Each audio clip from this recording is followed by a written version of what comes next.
Today's video is sponsored by GiveDirectly, a charity that delivers your donations directly as cash to families living in extreme poverty around the world. This is Dave Ramsey, an evangelical Christian radio host who's especially known for financial self-help advice. And with a predominantly Christian audience, sometimes his listeners have specifically Christian financial issues. In September 2021, a woman called into the radio show saying that she makes $1,500 a month from Social Security and $500 a month from part-time teaching. She also pays a chunk of her monthly income to pay off a big debt. Squeezed financially, she admits to Dave that she's no longer tithing to her local church. Tithing, typically for Christians, refers to giving 10% of your income to charity or to support your local church. So she asks Dave, what should she do?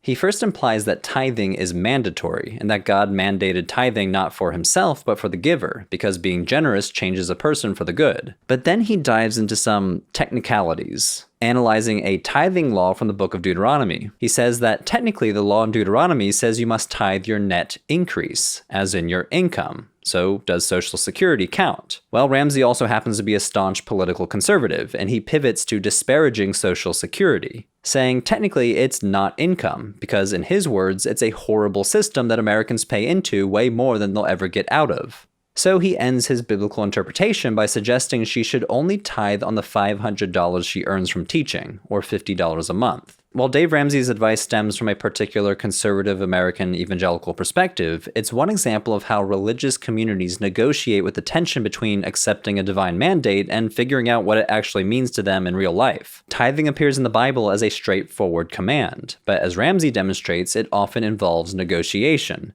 How do we calculate it? Are we calculating 10% on gross income or adjusted net income after taxes? And what about assets? If I invest my tithe in stocks and they yield a dividend, do I owe God a tithe on the dividends and capital gains too? And how does this mandate apply in today's world? Historically, the English word tithe just meant a tenth of anything. But these days it refers to a religious contribution of some sort, typically a mandatory or voluntary offering of a tenth of one's income or wealth to charity. Now, charity or almsgiving as a religious duty can be found across basically all religions, though it looks different from religion to religion. Sometimes it's a specific percentage and sometimes not, sometimes obligatory and sometimes not. For example, in Islam, there's a religious duty to give to the poor, which is known as zakat. The way zakat is calculated varies across the Islamic world, but it generally is determined based on a person's assets, if their net worth is above a minimum threshold. The percentage given as zakat also differs, but 2.5% is common. Jewish and Christian practice is rooted in the Hebrew Bible, where tithing is called ma'aser, meaning a tenth part. As we'll explore later in the video, ma'aser in the Hebrew Bible refers to specific tithes of agricultural produce and livestock for the priests, the tribe of Levi, and the poor. And even today, agricultural tithes are set aside for all produce grown in the state of Israel. For many Jews today, though, the practice has since evolved into monetary tithing, known as ma'aser kesafim, which is donated to support all sorts of charitable causes. Though many Jews today debate whether this is obligatory or just a custom, and they donate to charity without following a particular percentage. Many Christians practice tithing as well, but how strictly it's practiced varies from tradition to tradition. For example, the Catholic Church does not mandate tithing as a formal obligation, and instead encourages voluntary contributions to support the Church's mission and charity in general. While on the other hand, the Church of Jesus Christ of Latter-day Saints requires members to give a full tithe of 10% of their income. Protestant denominations are all over the place. Some evangelical and Pentecostal churches strongly encourage tithing as a biblical principle, while others view it more as a spiritual discipline than a fixed obligation. So if the practice of tithing originates from ancient Israelite laws, where did the ancient Israelites get the idea?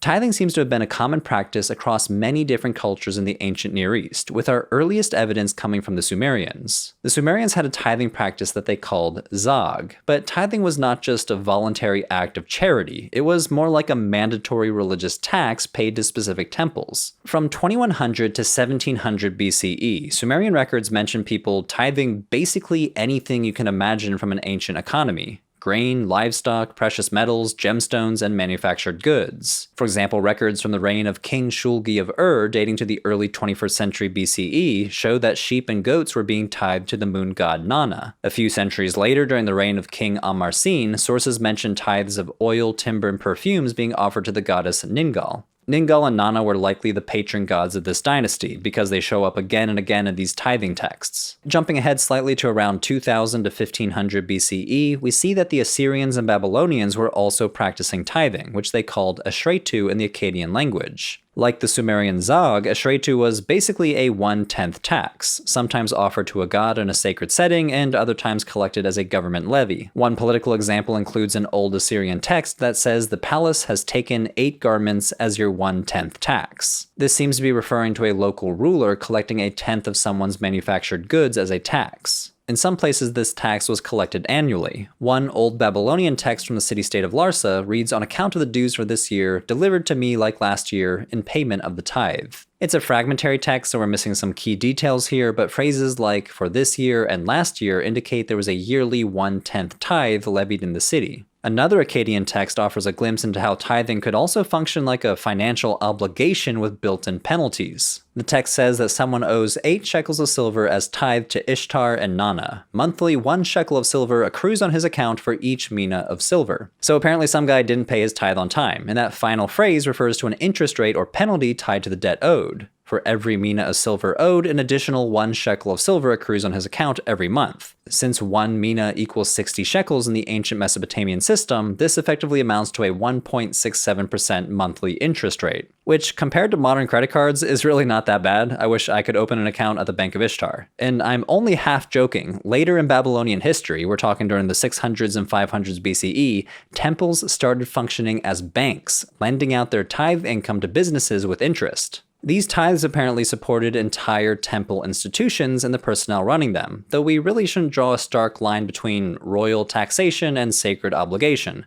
These sanctuaries were royal temples, so scholars like Jacob Milgram point out that these tithes were probably at the king's disposal as well. Moving forward in time, and moving a bit closer to the ancient Israelites culturally, geographically, and chronologically, tithing was also practiced in ancient Ugarit, a coastal city-state in what's now Syria. Sources dating to around 1300 to 1200 BCE show that tithing here functioned as a kind of civil tax, and the kings of Ugarit used these tithes as a political tool. Royal texts mention cases where entire villages, along with their annual tithes, were given as a permanent endowment to members of the royal family. For example, one text mentions a King Nikmadu III giving an entire village along with its tithes to his daughter and son-in-law. From the present day, Nikmadu, king of Ugarit, gave the village Unapu to Karkusha, and to Apapa, the king's daughter, with its tithe.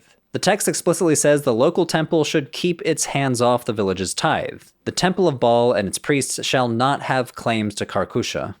This text implies that tithes were something paid by an entire village, which made tithing more of a community-wide responsibility than a personal one, and the practice primarily served as a civil tax to support the royal family. In this case, a tithe of the village's total revenue was gifted to one of the king's family members. And we actually have a pretty good idea of how much was being tithed. Archaeologists have discovered administrative records detailing how much each village contributed annually. These were basically pay stubs with the name of the village and then how much grain they contributed. With an estimated 200 villages in the entire kingdom, Ugarit's annual tithes totaled an astounding 1,200 metric tons of grain, which is like 30 semi-trucks.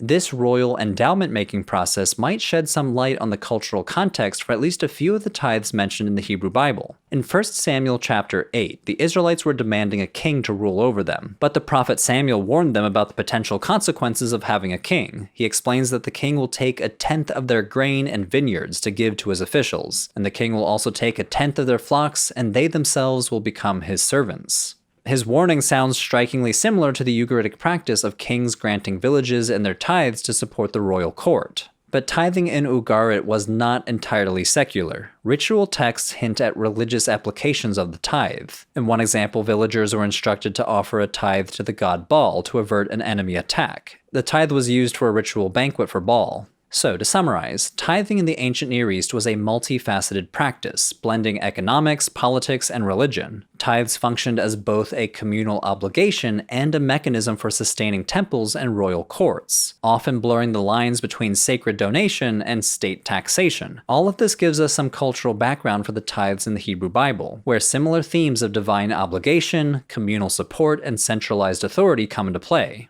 The Hebrew Bible does not present a single unified picture of what a tithe meant in ancient Israel. The Hebrew Bible is a compilation of texts from different time periods, and it seems that the concept of the tithe evolved over the centuries. Some texts seem to describe voluntary offerings, while others codify laws mandating obligatory tithes. One example of a voluntary tithe occurs in the story of Abraham meeting the mysterious priest king Melchizedek in Genesis chapter 14. In this story, Abraham defeats a coalition of local rulers to rescue his nephew Lot. Then a king named Melchizedek appears seemingly out of nowhere and blesses Abraham. In response, Abraham gives him a tenth of everything he gained in battle. This appears to be a one-time spontaneous gesture, recognizing Melchizedek's authority, rather than a mandated sacred duty. Another example of a voluntary tithe comes from Genesis chapter 28, when the patriarch Jacob has a vision at Bethel of a ladder connecting heaven and earth. After he wakes up, Jacob makes a vow. If God protects and provides for him on his journey, he will dedicate a tenth of everything he gains to God. This tithe is clearly conditional and voluntary, representing Jacob's personal commitment rather than an obligation imposed by religious law. Again, this echoes other Near Eastern sources like that Ugaritic text mentioning a tithe given to Baal in return for his protection.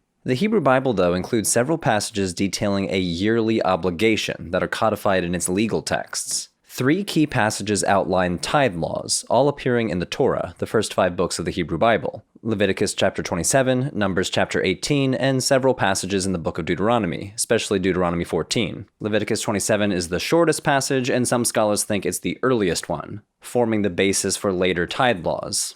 It states that 1/10 of all agricultural produce and every 10th animal in a herd is holy and belongs to God, which some scholars think means it belongs to the Israelite priesthood.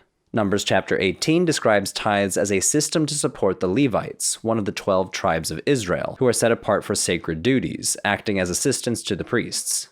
Unlike the other tribes of Israel, they didn't receive any land inheritance, and so they must rely on tithes to support them. The passage highlights that their work in the tabernacle is sacred, and the tithes serve as compensation for this service. Deuteronomy chapter 14 outlines an annual tithe where Israelites set aside 1/10 of their grain, wine, and oil and bring it to the central sanctuary. There they share the tithe in a ritual feast with their families in God's presence. Every 3rd year, instead of taking the tithe to the central sanctuary, the Israelites are instructed to store it in their local towns.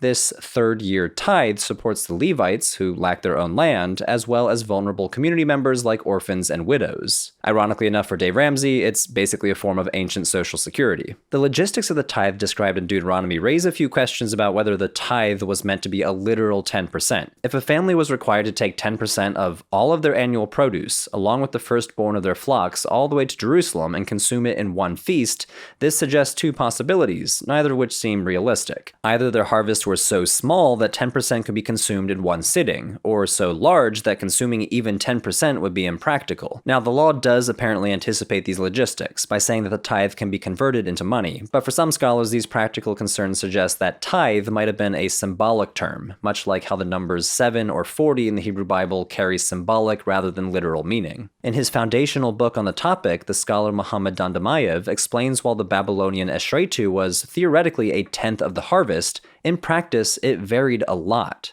His data shows that the general population's tithes were often close to 10%, but not always exact. Some gave 9%, others gave 8%, and some even went as high as 13%. Other scholars note that the amount of the tithe depended more on a person's social standing than on the actual value of their harvest. So at least in other Near Eastern cultures, tithing was not a strict 1% rule, but was rather tied to status and context. Regardless, notice that all 3 of these tithe laws are very different, and while later Jewish thinkers tried to harmonize them, as we'll explore soon, many of the top scholars today argue that these 3 laws cannot be reconciled. The recipients are different in each passage. Leviticus implies the tithe is for the priests. Numbers assigns the entire amount to the Levites. And Deuteronomy instructs it to be eaten by the farmer himself at the central sanctuary, or given to the Levites and the poor every 3rd year. What is tithe differs too. Leviticus includes crops and animals, while Deuteronomy only mentions crops. The purpose also shifts between the laws. In Leviticus, the tithe is essentially a tax to the Lord. In Numbers, it serves as wages for the Levites in return for their temple service. In Deuteronomy, the tithe functions more like social security for the poor. While it is also given to the Levites, they are not being rewarded for their service, but grouped in with the orphans and widows as those in need of social support. Rather than multiple tithes, other scholars argue that there was one tithe in ancient Israel, and these 3 laws are snapshots of its evolution over time.